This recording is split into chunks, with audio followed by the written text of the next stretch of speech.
देखो बच्चों, घर्षण जो है उसका मतलब समझें।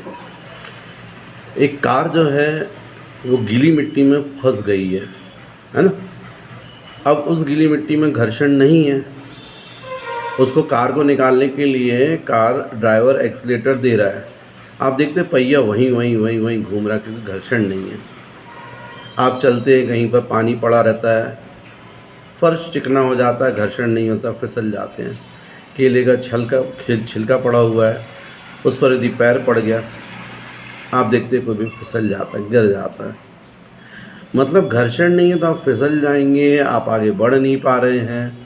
और वही यदि घर्षण रहता है, जब अपन चलते तो घर्षण मिलता है, घर्षण मिलता है इसलिए हम चलने लगते हैं।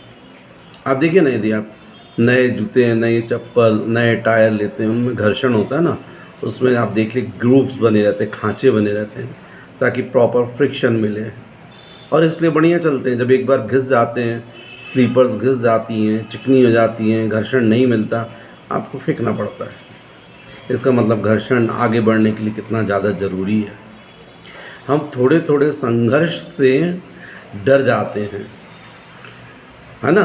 थोड़े क्वेश्चन नहीं बने तो हम डर जाते हैं, नहीं बन रहा है, हाथ खड़े कर देते हैं, जबकि ऐसा नहीं है। आपको लगातार प्रयत्न करते रहना है। यदि आप मंजिल तक जाना चाहते हैं तो आपके जीवन में घर्षण जरूरी है।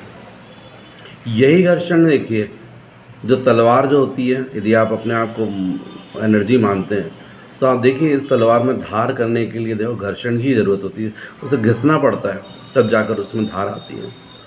तो जीवन में डरना नहीं है, ये जो घर्षण आता है इसका सामना करना है, यही आपको आगे मंजिल तक लेके जाएगा। आप इसकी परवाह मत कीजिए, ये आपको बल्कि मदद करेगा। घर्षण के बिना तो आप फिसल जाओगे, आप मंजिल तक भी नहीं पहुंच पाओगे। तो लगातार प्रयत्न करते रहिए, बीच में जो संघर्ष आ रहे हैं उनसे आप मत घबराइए।